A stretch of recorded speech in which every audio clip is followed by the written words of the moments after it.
As an Italian, I love to explore my homeland in search of places which I hope will inspire me. So, I'm visiting Puglia, a region where centuries-old tradition meets modern-day Italy.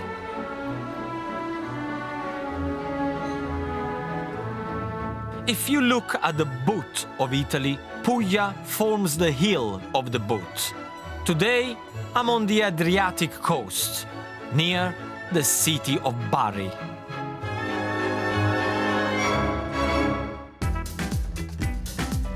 Bari is the bustling capital of the Puglia region and is an industrialized port and university city.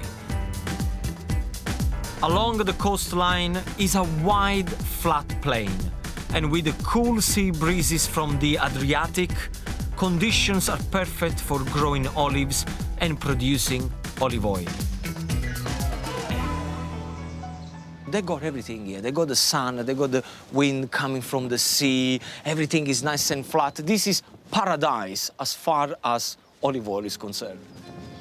There are estimated to be 60 million olive trees in the region, and they thrive on hot summers and cool, but not cold, winters. As a result, Puglia produces 40% of Italy's olive oil.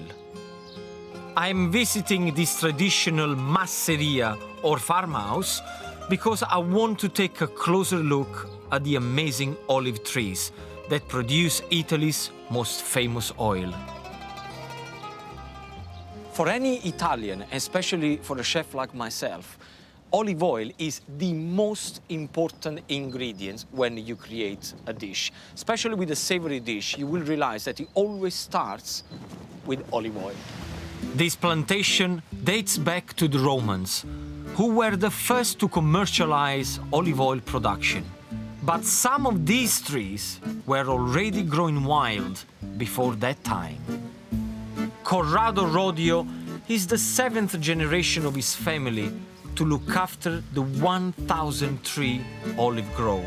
He's showing me his most gnarled and characterful specimens. This one, the old boy, is over 3,000 years old. I'm speechless, and that is very rare. This tree has been here before the Roman Empire. Yes. It gives me goosebumps. Yes, yes, me too. You know? Can I touch it? Yes, yes. Incredible, right? Sì. It's like touching history. I can't believe that it's still here. Con quel punzone lì c'è un satellite. Corrado tells me that this tree is protected by a rather clever tracking device. Rubarle o rovinarle. He just told me that there is a metal badge down there which is linked to a satellite dish because they need to make sure that the trees, number one, doesn't get stolen, and most importantly, nobody cuts it down. So this is really protected by the Italian government to make sure that nobody does anything with this tree. Olive trees are one of the oldest types of tree alive today. Their trunk and branches may die off many times, but the tree's roots always remain alive and sprout again, which is why they can form amazing shapes. Look at this tree. Natural sculpture. Of what? I'd like that you find. You want me to guess Yes, the sculpture? Yes.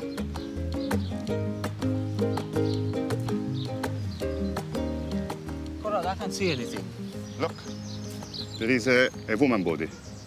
I don't know what kind of women you've been out, but I don't see any woman here. Yes. I think it is a woman, no? Ah, and this is the bam bam. Yeah. Ah, Corrado. You're a typical Italian man. Yes, You see women yes. everywhere.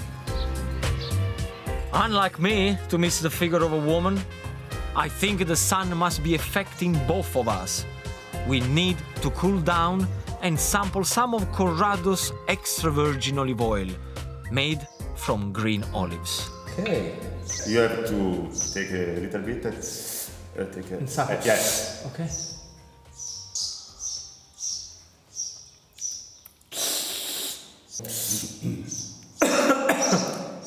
It's good. This is good. Because, it's got a little bit of peppery Yes. in the back of the Yes. throat, like a little bit of pepper. Yes. It doesn't feel greasy. This is the reason why I like, extra virgin olive oil comes from Puglia. Because it's got character, it's got that passion behind it, and I really like that. Yes. I'm gonna go for a second. Cheers. Cheers. Salute. Oil from green olives has a spicy taste, but when the olives mature and turn black, the flavor mellows. This grove has given me an idea for a beautiful recipe using 2 types of olive oil. My dish is carpaccio of beef with the Italian garnish gremolata. I'm kicking off with some seasoned beef. Whenever you have to fry, whenever you have to sear, whenever you have to cook, what you need is an ordinary olive oil. So get your ordinary olive oil and drizzle all over the beef. It's not worth using extra virgin olive oil for frying, as you lose that fresh olive flavor. I'm covering every side of the beef before searing. Make sure you got yourself a hot frying pan and start to sear the beef all over. You sear the beef about a couple of minutes on each side. This is my version of gremolata, starting with flat leaf parsley and garlic. What makes my recipe different is that I replace lemon zest with capers. Also, my gremolata isn't the standard dry garnish. Mine is wet. The reason why it's a wet gremolata is because I'm gonna add extra virgin olive oil and lemon juice. And of course, always keep an eye on the beef. And this is exactly what you want. Look, nice light brown, and carry on with the other side. Now, the only thing that you have to do is to chop away. I could use a blender here, but I don't want a puree. I want my gremolata to have a rough texture. Once you learn how to make gremolata, you will use it over and over again.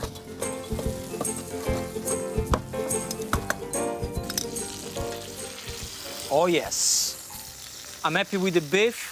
Let it rest for a good 3 to 4 minutes and carry on with the gremolata.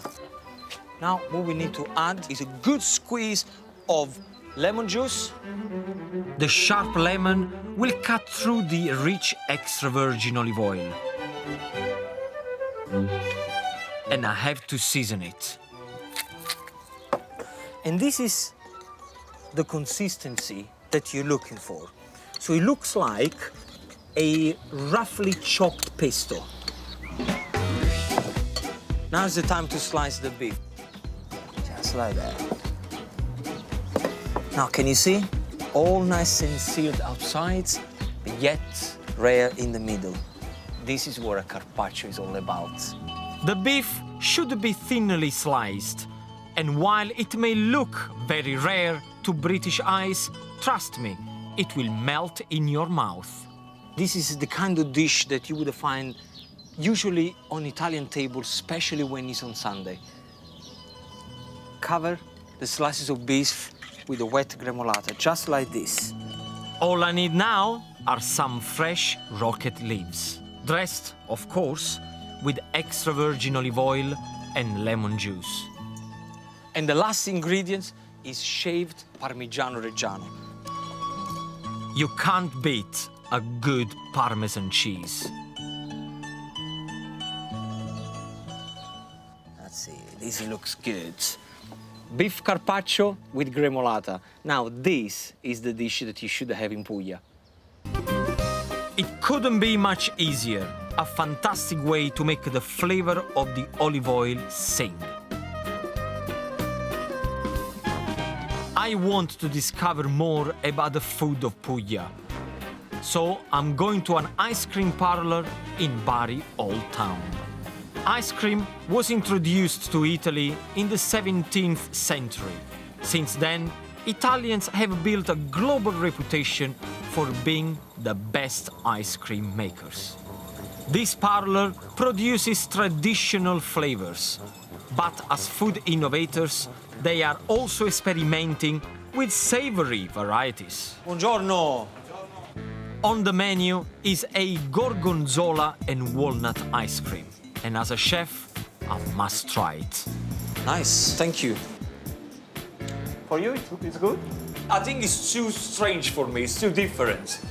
Can I try something? Can I try the one with olio d'oliva, the olive oil one? I prepare for you. Italian ice cream has more taste than British ice cream, as it's made with less fat. Come on, Italians are supposed to be masters at this. This looks like a meal. It's not an ice cream, it's a bit of a lunch. Yes. Olive oil ice cream and Parma ham is a surprising combination. You definitely get the flavor of the extra virgin olive oil. I get the little pieces of olives in there. Slightly sweeter. I like it. Thank you. I think it's a good one. See, this is interesting. I like it. But I'm gonna go for a chocolate ice cream. Okay. Thank you. For me, you will never beat a traditional ice cream in a cone. Fantastico. Grazie. Ciao, bello. Ciao. I'm in the region of Puglia, and I've come to the capital, Bari. The oldest part of the city has a maze of medieval narrow streets. And I'm told that what they do in one of them is rather special. I'm searching for women in the middle of the street making handmade pasta. I actually never seen it before, but I know that they are around here. The local women specialize in making their own distinctive pasta, orecchiette, meaning little ears. Bari was once a very poor area, so this regional pasta is made without eggs. Water is simply mixed with glutinous semolina, which bonds the dough together. These ladies certainly make it look easy. Buongiorno. Buongiorno. Angela La Spella is happy to show me the traditional method of shaping orecchiette. This is like a machine. It's beautiful the way she does it. I think I'm going to ask her if I can make some. Signora, è possibile fare delle orecchiette? Far vedere come si fanno? Sì. Tieni. Here goes my reputation. Yeah. She said, off you go. Prendi il coltello. Ok. Questo qui? Sì. Taglia. Gira. Gira. Taglia un pezzetto. Taglia un pezzetto. Vedi? Ok. Devi schiacciare e sollevare. Devi Schiacciare. schiacciare e sollevare. E sollevare. Sbagliato. Sbagliato. She said you Taglia need to push and you need to lift. Wrong. She said the first one wrong. Poi schiaccia e devi sollevare. Poi schiaccia e devi sollevare. Niente ancora. Da quanto tempo che fai le orecchiette? 7 anni. Con mamma che ti mettono insieme. Da quando c'avevi 7 anni? 7 anni. Io ho da 7, Mamma mia. My one, they look rubbish. Really, really bad. I wonder if she's going to be politically correct with me. Wait. Cosa ne pensa delle mie orecchiette? Male. Male. Come male, male, male? Sono un po' male, però tu hai le orecchiette buone. This is the most embarrassing thing that I've done in my life. This woman is telling me off that I can't make a particular shape of pasta. She's making this look so easy. But this orecchiette is a nightmare. It's a pure nightmare. I've got a blinding idea, which will put Angela's skills to the test. I've just asked her if she can do it blindfolded, and she said yes. Le posso chiudere gli occhi? I want to see this. Ready? 1, 2, 3.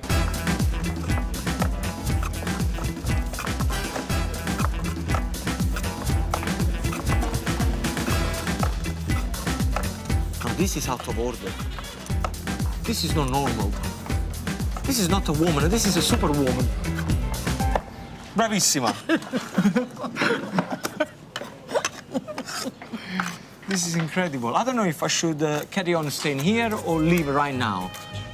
Angela is not impressed with my efforts, but I want a second opinion. Signora, cosa ne pensa? Come sto andando? Abbastanza. Abbastanza bene? Sì. La signora dice abbastanza bene. Lei ha detto male, male, male. Ma all'inizio, ma adesso. See, the lady, she was more politically correct. Yeah, not too bad. Not like this one. No, that was rubbish. I want to cook a dish using orecchiette, but there is no point using mine. I'll be using the expert variety. It's Angela's pasta with broccoli and fresh tomatoes. The first thing that you have to do is to boil your broccoli. So get your broccoli and they're gonna go straight into boiling water. I'm adding a fair amount of salt for a good reason. This is exactly the same boiling water that we're going to use to cook pasta. Leave it in there to cook for 2 minutes. In the meantime, what I'm going to show you is how to prepare your garlic. Slice it roughly, just like this. You don't want the slice to be too thin because otherwise they're going to burn very quickly. Another way to stop garlic burning is to start it off in a cold pan with the olive oil. Time to switch it on. Red chilli adds a kick. I've taken out the seeds. Very soon, garlic and chili are going to start to sizzle in the olive oil. The broccoli are ready, and they're going to go straight into a bowl with very cold water. This stops the broccoli cooking and keeps its vibrant color. I want to cook some sweet cherry tomatoes until they break up. I got my beautiful little ears here, the orecchiette. So straight into the boiling water, just like that. Make sure that you turn the pasta around. And I don't know if you realize, there is one thing that I haven't done, is to add olive oil into the water. That is absolutely useless. You're wasting your money. I'll tell you why, because the oil is gonna sit on top of the water. The pasta stays on the bottom, so what's the point of doing that? To make sure that the pasta doesn't stick, you need to keep the water boiling. Now is the time for the broccoli. Pick them from the water and make sure that you give them a good squeeze. Like that. Then roughly chop. Straight into the sauce. And now it's time to season with plenty of salt. This is the perfect vegetarian dish. It's light, it's healthy, it's colorful. This is Italy. This is what Italy is all about. Make sure that whenever you cook pasta, it's nice and al dente. Drain the pasta and it goes straight into the sauce. All the pasta must be coated with the sauce. And have a look at this. I mean, you already have the colors of Italy in the pan. The white of the pasta, the red of the tomatoes, the green of the broccoli. I'm happy this is ready to be served.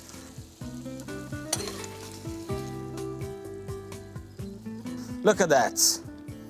The best of Puglia in one plate of pasta. Beautiful to look at, easy to make and full of flavor. A perfect pasta dish. Before I leave Bari, I want to check out the harbour area. The old port is where the hip young locals come out to play. It's 8 o'clock in the evening here in Bari, and I'm really curious to find out all these people behind me. You know, the kind of things that they drink, you know, what do they eat? I mean, after all, this is the capital of Puglia. I just don't want to know what's going on. There is a buzzing atmosphere as people relax in the cool of the evening. What's happening here, all these people? All these people come here every day with birra and panzerotto and enjoy this is Bari lifestyle. This is very vibrant, very rock and roll. Very rock and roll. Very rock and Come roll, on. yeah. Grazie, grazie. To find out more, I get the lowdown from the local barman. Peroni, Beh, certo. focaccine, tramezzini, diciamo un po'. I just asked, you know, what's going on here? What are all these people? They say this is the Italian happy hour, the Barese, the Bari happy hour, where people come here, they have something to drink, and they have these sandwiches with tomato sauce and salami, you know, spicy. He says the spicier they are, the more they drink. And then the panzarotto, the famous panzarotto, which is the deep fried pizza with ham and cheese and mozzarella. Posso avere una bella birra, un bel panzarotto? Come no, prego. Va, grazie. Grazie. A voi. Salute. Buona serata. Ciao, bello. Ciao. I think I could get used to the Barese lifestyle. This is what I like about Italy. The good weather, fantastic scenery, happy people everywhere, amazing foods, drink. What do you want more from life? My time in Bari is almost over. The region is moving forward, and I hope the traditions that make it so special continue to live on.